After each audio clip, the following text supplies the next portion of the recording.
ಈ ನಮ್ಮ ಪತ್ರಿಕಾ ಮಾಧ್ಯಮ ಮುಖಾಂತರ ನಮ್ಮ ಕಾಂಗ್ರೆಸ್ ಪಕ್ಷದ ಹೈಕಮಾಂಡ್ನವರಿಗೆ ವಿಶೇಷವಾಗಿ ಸನ್ಮಾನ್ಯ ಶ್ರೀ ಮಲ್ಲಿಕಾರ್ಜುನ ಖರ್ಗೆ ಸಾಹೇಬರಲ್ಲಿ, ಶ್ರೀ ರಾಹುಲ್ ಗಾಂಧಿಯವರಲ್ಲಿ, ಶ್ರೀ ವೇಣುಗೋಪಾಲ್ ಸಾಹೇಬರಲ್ಲಿ, ಸುರ್ಜೇವಾಲಾ ಸಾಹೇಬರಲ್ಲಿ, ನಮ್ಮ ರಾಜ್ಯ ನಾಯಕರಾದಂಥ ಸನ್ಮಾನ್ಯ ಶ್ರೀ ಸಿದ್ದರಾಮಯ್ಯ ಸಾಹೇಬರಲ್ಲಿ ಹಾಗೂ ನಾಳೆ ಮುಖ್ಯಮಂತ್ರಿ ಆಗಲಿರುವ ನಮ್ಮ ಡಿ ಕೆ ಶಿವಕುಮಾರ್ ಸಾಹೇಬರಲ್ಲಿ, ನಮ್ಮ ಹುನಗುಂದ ಮತಕ್ಷೇತ್ರದ ಬಂದಂಥ ನಾವೆಲ್ಲ ಜನರು ಸುಮಾರು 200 ಮುಖಂಡರು, ಇದರಲ್ಲಿ ಗ್ರಾಮ ಪಂಚಾಯತಿ ಸದಸ್ಯರು, ಅಧ್ಯಕ್ಷರು, PKPS, ಸ್ಥಳೀಯ ಸಂಘ ಸಂಸ್ಥೆ, ಚುನಾಯಿತ ಸಂಸ್ಥೆ ಎಲ್ಲ ಸದಸ್ಯರಲ್ಲಿದ್ದಾರೆ. ಜೊತೆಗೆ ನಾವು KPCC ಸದಸ್ಯರಾದಂಥ ಶಾಂತನವರು ಕೂಡ ಇಲ್ಲಿದ್ದಾರೆ. ಪಂಚಮಸಾಲಿ ಸಮಾಜದ ಅಲ್ಪಸಂಖ್ಯಾತ ಸಮಾಜದ ಎಲ್ಲ ಮುಖಂಡರಲ್ಲಿದ್ದಾರೆ. ನಾವು ಎರಡೇ ಮಾತನ್ನು ಇವತ್ತು ವಿಶೇಷವಾಗಿ ಹೇಳಲು ಬಯಸ್ತಾ ಇದ್ದೇವೆ. ಒಂದು, ನಾಳೆ ದಿನ ಸನ್ಮಾನ್ಯ ಡಿ ಕೆ ಶಿವಕುಮಾರ್ ಸಾಹೇಬರು ಮುಖ್ಯಮಂತ್ರಿಯಾಗಿ ಪ್ರಮಾಣವಚನ ಸ್ವೀಕರಿಸಲಿದ್ದಾರೆ ಕರ್ನಾಟಕ ರಾಜ್ಯದ್ದು.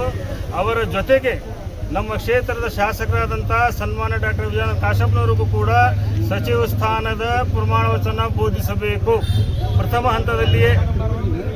ಎರಡನೇ, ಒಂದು ವೇಳೆ ಈ ಒಂದು ಕಾರ್ಯ ಆಗದೇ ಇದ್ದಲ್ಲಿ, ಪ್ರಮಾಣವಚನ ಅವರಿಗೆ ಬೋಧಿಸದೇ ಇದ್ದಲ್ಲಿ, ನಾವು ಪ್ರಥಮವಾಗಿ ಪಕ್ಷದ ಎಲ್ಲ ಸ್ಥಾನಮಾನಗಳಿಗೆ ಗ್ರಾಮ ಪಂಚಾಯತಿಯ ಸದಸ್ಯ ಹಿಡಿದು ಬೂತ್ ಅಧ್ಯಕ್ಷರಾದಿಯಾಗಿ, ಬ್ಲಾಕ್ ಅಧ್ಯಕ್ಷರಾದಿಯಾಗಿ,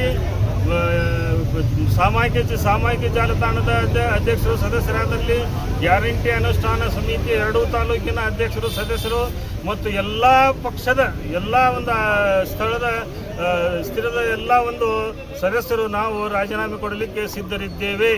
ನಾಳೆ ಪ್ರಮಾಣ ವಚನ ಅವ್ರದ್ದು ಆಗ್ಲಿಕ್ಕಪ್ಪ ಅಂತಂದರೆ ಇಲ್ಲೇ ಬಂದು ನಿಮ್ಮ ಮುಖಾಂತರ ನಿಮ್ಮ ಮುಂದೆನೇ ಮತ್ತೊಮ್ಮೆ ನಾವು ನಮ್ಮ ರಾಜೀನಾಮೆಯನ್ನು ಕೊಡ್ತಾ ಇದ್ದೇವೆ. ಎರಡನೇದಾಗಿ, ನಾನು ಅಬ್ದುಲ್ ರಜಾಕ್ ತಟಕಾರ್, ಹುನಗುಂದ ಇಳಕಲ್ ಬ್ಲಾಕ್ ತಾಲೂಕು ಕಾಂಗ್ರೆಸ್ ಅಧ್ಯಕ್ಷ.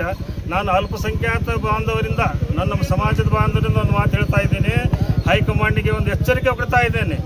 ನೀವು ಪದೇ ಮಾಡಿದವರಿಗೆ ಮಂತ್ರಿ ಮಾಡ್ಕೊಂತ ಕುಂತಾರೆ, ಅವರು ಕುಂತಲ್ಲೇ ಕುಂತು ಬಿಡ್ತಾರೆ. ಅವ್ರ ಬಗ್ಗೆ ಗೌರವ ಇದೆ, ಇಲ್ಲ ಅಂತಿಲ್ಲ. ಆದರೆ ಪಕ್ಷ ಕಟ್ಟಲಿಕ್ಕೆ ಸಾಕಷ್ಟು ಸವಾಲಿದೆ. ಭಾರತೀಯ ಜನತಾ ಪಕ್ಷದಿಂದ ಮತ್ತೊಂದು ವಿರೋಧ ಪಕ್ಷದಿಂದ ಆ ಸವಾಲನ್ನು ಮೆಟ್ಟಿ ನಿಂದಿರಲಿಕ್ಕೆ ಒಬ್ಬ ಯುವ ನಾಯಕ ಬೇಕು. ನಮ್ಮ ಭಾಗದಲ್ಲಿ ತನ್ನ ಕಾಲಿಗೆ ಚಕ್ರ ಕಟ್ಟಿಕೊಂಡು ಎಲ್ಲ ಕಡೆ ಅಡ್ಡಾಡಿ ಪಕ್ಷದ ಸಿದ್ಧಾಂತ, ಪಕ್ಷದ ಒಂದು ನಿಯಮ, ಒಂದು ಸಂಘಟನೆ ಮಾಡಲಿಕ್ಕೆ ಒಬ್ಬ ಯುವ ನಾಯಕ ಬೇಕು. ಅಂಥ ಒಂದು ಬಾಗಲಕೋಟೆ ಜಿಲ್ಲೆಯಲ್ಲಿ ಈಗಾಗಲೇ ತಮ್ಮ ಸಾಮರ್ಥ್ಯವನ್ನು ಅವರು ತೋರಿಸಿದ್ದಾರೆ. ಉಮೇಶ್ ಮೇಟಿ ಅವರಿಗೆ 25,000 ಮತಗಳಿಂದ ಗೆಲ್ಲಿಸಿ ತೋರಿಸಿದ್ದಾರೆ. ಹೀಗೆ ಎಲ್ಲ ಸಂಘ ಸಂಸ್ಥೆಗಳು ಅವರು ತಮ್ಮ ಸಾಮರ್ಥ್ಯವನ್ನು ತೋರಿಸಿದ್ದಾರೆ. ಅವರ ಸಾಮರ್ಥ್ಯಕ್ಕೆ ಹುನಗುಂದ ಮತಕ್ಷೇತ್ರ ಸೀಮಿತ ಆಗಬಾರ್ದು. ಅವರ ಒಂದು ಟ್ಯಾಲೆಂಟು, ಅವ್ರದ್ದೊಂದು ಚಾಣಕ್ಯ, ಅವ್ರದ್ದೊಂದು ಸಂಘಟನಾ ಸಾಮರ್ಥ್ಯ ಇಡೀ ರಾಜ್ಯ ವ್ಯಾಪ್ತಿಯಾಗಿ ಕಾಂಗ್ರೆಸ್ ಪಕ್ಷ ಬೆಳೆಸಿಕೊಳ್ಳಬೇಕಾದಲ್ಲಿ ಅವರಿಗೊಂದು ಸಚಿವ ಸ್ಥಾನಮಾನ ಕೊಡಲೇಬೇಕು. ಒಂದು ವೇಳೆ ನಮ್ಮ ಎಲ್ಲರ ಮನವಿಯನ್ನು ತಾವು ತಿರಸ್ಕರಿಸಿ ಸಿದ್ದರಾಮಯ್ಯ ಸಾಹೇಬರು ಅಣ್ಣವರ ಮಾದರಿಯಲ್ಲಿ, ವರನಟ ಡಾಕ್ಟರ್ ರಾಜ್ಕುಮಾರ್ ಅಣ್ಣವರ ಮಾದರಿಯಲ್ಲಿ ಮತ್ತು ಅಭಿಮಾನಿಗಳೇ ದೇವರು ಅಂದಿದ್ರು. ಸಾಹೇಬರಿಗೆ ಸಿದ್ದರಾಮಯ್ಯ ಸಾಹೇಬ್ ಹೇಳ್ತಾ ಇದ್ದೀವಿ, ನಾವು ಕಾರ್ಯಕರ್ತರು ತಾವು ನಮ್ಮನ್ನು ದೇವರನ್ನು ಹೇಳಿದ್ದೀವಿ. ದೇವರ ಮಾತನ್ನು ಯಾವತ್ತೂ ತಿರಸ್ಕಾರ ಮಾಡಬಾರ್ದು. ಒಂದು ವೇಳೆ ತಿರಸ್ಕಾರ ಮಾಡಿದ್ದಲ್ಲಿ ಅಲ್ಪಸಂಖ್ಯಾತ ಸಮುದಾಯ ಪರವಾಗಿ ನಾನು ಹೇಳ್ತಾ ಇದ್ದೇನೆ, ಮುಂಬರುವ ಒಂದು ವೇಳೆ ನಮ್ಮ ವಿಜಯಾನಂದ ಕಾಶಪ್ಪನವರಿಗೆ ನೀವು ನಾಳೆ ಸಚಿವ ಸ್ಥಾನ ಕೊಡದಿಲ್ಲಪ್ಪ ಅಂತಂದ್ರೆ ನಾವು 2028 ವಿಧಾನಸಭಾ ಚುನಾವಣೆಯಲ್ಲಿ ಕಾಂಗ್ರೆಸ್ ಪಕ್ಷಕ್ಕೆ ಬಹಿಷ್ಕಾರವನ್ನು ಹಾಕ್ತೀವಿ ಅಂತ ಹೇಳ್ತಾ ಇದ್ದೀವಿ. 40,000 ನಾವು ಮತಗಳಲ್ಲಿದ್ದೀವಿ. ನಾವು ಓಪನ್ ಆಗಿ ಹೇಳ್ತಾ ಇದ್ದೀನಿ, ಜವಾಬ್ದಾರಿ ಸ್ಥಾನದಲ್ಲಿದ್ದಂತ ಹೇಳ್ತಾ ಇದ್ದೀನಿ, ಬಹಿಷ್ಕಾರವನ್ನು ಹಾಕ್ತೀವಿ. ಇದು ಯಾವುದೇ ಆವೇಶದಲ್ಲಿ ಹೇಳ್ತಾ ಇಲ್ಲ, ವಿಚಾರ ಮಾಡಿ ಅತ್ಯಂತ ಇದರಲ್ಲಿಂದ ಹೇಳ್ತಾ ಇದ್ದೀನಿ. ಜೈ ಹಿಂದ್.